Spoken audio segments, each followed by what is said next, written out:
आज के बाद आप कभी नहीं बोलेंगे कि डायरेक्ट सेलिंग गलत है, नेटवर्क मार्केटिंग का कॉन्सेप्ट गलत है, या अगर आपसे कोई बोलेगा कि नेटवर्क मार्केटिंग डायरेक्ट सेलिंग का कॉन्सेप्ट गलत है तो आप उसके मुंह पर उसका जवाब दे सकते हैं।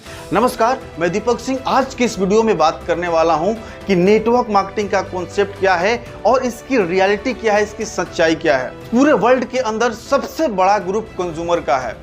हर कोई किसी ना किसी प्रोडक्ट को खरीद रहा है और उसे कंज्यूम कर रहा है। हम भारत की बात करते हैं। भारत के अंदर 150 करोड़ की आबादी निवास करती है। उसमें से 10% लोग बिजनेसमैन हैं, यानी 15 करोड़ लोग बिजनेस करते हैं। 20% लोग सेल्फ एम्प्लॉय और प्रोफेशनल है, जिसमें डॉक्टर, लॉयर, चार्टर्ड अकाउंटेंट, जिनका किसी न किसी चीज का शॉप है, किसी न किसी का एजेंसी है, कोई इंजीनियर है। बाकी के जो 70% लोग बचते हैं, यानी 10% बिजनेसमैन, 20% सेल्फ एम्प्लॉय और प्रोफेशनल, लगभग 45 करोड़ लोग हमारे देश के बिजनेसमैन हैं और सेल्फ एम्प्लॉय है। ऐसा हम मान के चलते हैं, ये कोई एग्जैक्ट डेटा नहीं है। फिर भी 105 करोड़ लोग सिर्फ कंज्यूमर बन के रहते हैं और वो अपने इनकम के लिए या तो सरकार पे डिपेंडेंट है कि उनको सरकारी नौकरी मिल जाए, या वो किसी प्राइवेट सेक्टर के कंपनी पे डिपेंडेंट है, उनको प्राइवेट नौकरी मिल जाए। उनके पास अपने अर्निंग का कोई जरिया नहीं है, या तो वो सरकार पे या तो वो प्राइवेट कंपनी पे डिपेंडेंट है। और ये सभी लोग, जो ये 105 करोड़ लोग हैं, जो ये 70% की आबादी है, वो खरीदारी करती है, प्रोडक्ट को खरीदती है। हेल्थ केयर का सामान हो, पर्सनल केयर का सामान हो, होम केयर का सामान हो, ये सारे प्रोडक्ट की खरीदारी करते हैं। और ये खरीदारी कहाँ से करते हैं? या तो वो मॉल से खरीदते हैं, या तो वो किराना स्टोर से खरीदते हैं, या ई कॉमर्स, यानी इसमें अमेजोन, फ्लिपकार्ट, मिंत्रा, मीशो आता है। अब बात करते हैं और थोड़े कंसेप्ट को समझते हैं कि मॉल में क्या होता है, शॉप में क्या होता है और ई कॉमर्स में क्या होता है, इन तीनों में क्या समानता है और नेटवर्क मार्केटिंग कैसे इनसे अलग है। अब मॉल की बात करते हैं। मॉल क्या करता है? या तो अपने प्रोडक्ट को खुद मैन्युफैक्चरिंग करता है, या किसी थर्ड पार्टी से, किसी कंपनी से अपने लिए बनवाता है। मॉल का साइज बड़ा होता है, इसीलिए अगर वो खुद से बना रहे हैं तो उसमें करोड़ों रुपए खर्च आता है, या फिर अगर किसी से रेंट पे लेते हैं फिर भी उसका रेंट काफ़ी ज़्यादा आता है। दूसरा, हर जगह बिजली की आवश्यकता है, लाइटिंग की आवश्यकता है, तो बिजली बिल भी आता है। एम्प्लॉय और सेल्समैन काम करते हैं, गेटमैन काम करते हैं, तो उनके लिए सैलरी की आवश्यकता होती है। चौथा, कंपनी के अंदर ERP जैसे सॉफ्टवेयर लगे होते हैं, तो सॉफ्टवेयर का भी खर्चा आता है। और प्रोडक्ट को एक जगह से दूसरे जगह लेकर के जाने के लिए ट्रांसपोर्टेशन का खर्च भी आता है। तो एक मॉल का खर्चा ज़्यादा होता है, लेकिन फिर भी as a compare to shop कम होता है। तो इसलिए मॉल में डिस्काउंट मिलता है और कोई कस्टमर जा करके खरीदारी करता है वहां से, तो उससे कुछ सस्ता प्रोडक्ट मिलता है।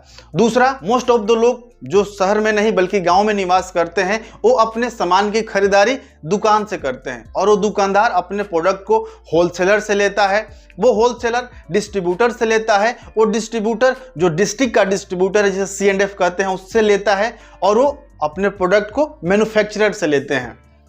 देन बात करते हैं ई कॉमर्स की। तो ई कॉमर्स भी सेम है। यहाँ पे जो डिस्ट्रीब्यूटर होता है या जो रिटेलर होता है, वही अपने प्रोडक्ट को ऑनलाइन सेल करता है, खुद को अमेजोन पे या फ्लिपकार्ट पे, मीशो पे, मंत्रा पे रजिस्टर करता है एज ए सेलर, और वहाँ पे कस्टमर आते हैं और उसको वहाँ पे अपने प्रोडक्ट को बाय करते हैं, परचेज करते हैं। इन सभी में समानता क्या है कि अपने प्रोडक्ट को कंज्यूमर को दिखाने के लिए, कस्टमर को दिखाने के लिए मार्केटिंग करना पड़ता है, ब्रांडिंग करना पड़ता है, एडवर्टाइजमेंट करना पड़ता है, और उसके लिए इनका 15 से 20% का जो टोटल खर्चा है आता है टोटल अर्निंग का। यानी अगर कोई 1000 करोड़ की कंपनी है तो वो 150 से 200 करोड़ रुपया मार्केटिंग पे खर्चा करती है।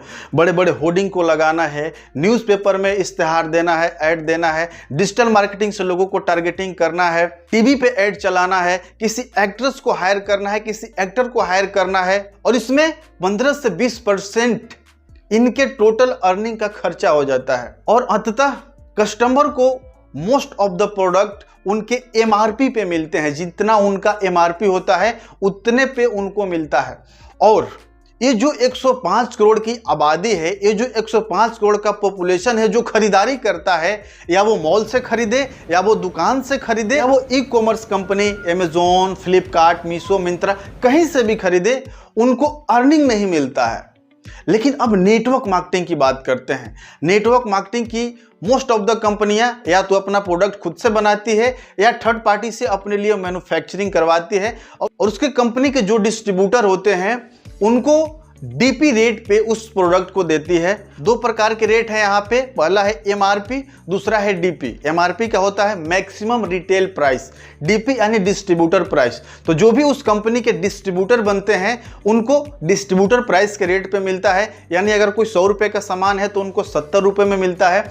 पहला फायदा हुआ कि उनको 30 रुपये का डिस्काउंट मिला, जो कि आप मॉल से खरीदारी करते हैं या आप किराना दुकान से खरीदारी करते हैं या आप ई कॉमर्स से खरीदारी करते हैं तो इसका बेनिफिट नहीं मिलता है। नेटवर्क मार्केटिंग डायरेक्ट सेलिंग से प्रोडक्ट लेने का, डिस्ट्रीब्यूटर बनने का पहला फायदा यह हुआ।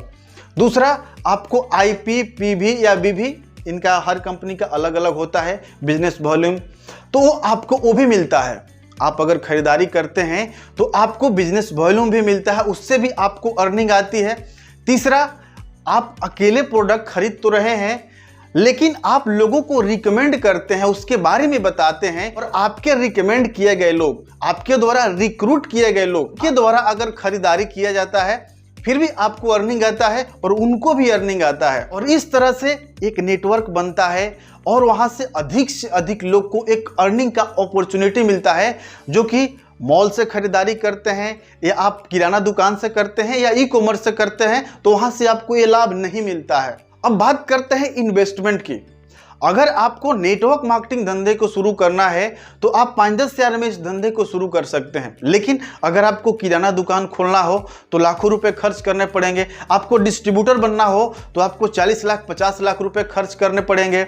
आपको मॉल खोलना हो तो आपके पास 50 करोड़ 100 करोड़ रुपए होने चाहिए। आपको ई कॉमर्स पे जाना हो तो उसके लिए आपके पास कोई ना कोई प्रोडक्ट होना चाहिए, उसके लिए भी आपको लाखों रुपए का खर्चा आएगा, क्योंकि उसको आपको पैकेजिंग करना पड़ेगा, देन उसको कुरियर का भी चार्ज देना पड़ेगा। अगर कोई प्रोडक्ट रिटर्न आता है तो उसका बिल भी आपको ही भरना होता है, तो लॉसेस के चांस भी यहाँ पे है ई कॉमर्स में। अगर आप अपने प्रोडक्ट को भेज रहे हैं लोगों को तो यहाँ भी आपको 1 से 2 लाख रुपए का इन्वेस्टमेंट करना पड़ेगा। लेकिन नेटवर्क मार्केटिंग में आप 5,000 10,000 रुपए लगा करके, यानी कि मिनिमम इन्वेस्टमेंट में आप इस बिजनेस को, धंधे को स्टार्ट कर सकते हैं और अधिक से अधिक लोगों को बता करके, रिक्रूट करके अपना नेटवर्क बना सकते हैं और आप भी कमाएंगे और लोगों को भी कमा सकते हैं। नेक्स्ट है लर्निंग मिलता है, आपको सीखने को मिलता है, आपकी पर्सनालिटी डेवलप होती है, आपके अंदर सेलिंग स्किल आता है, आपके अंदर बिजनेस का स्किल आता है, आपके अंदर कम्युनिकेशन स्किल डेवलप होता है।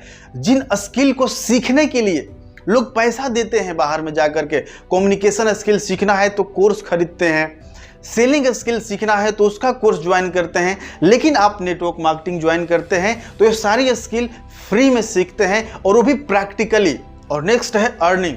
आप यहाँ पे जुड़ते हैं, आप पैसा कमाते हैं, लोगों को पैसा कमवाते हैं, आप अमीर बनते हैं और लोगों को भी अमीर बनाते हैं। आप अपने लिए नहीं बल्कि लोगों के लिए काम करते हैं, अपने टीम के लिए काम करते हैं।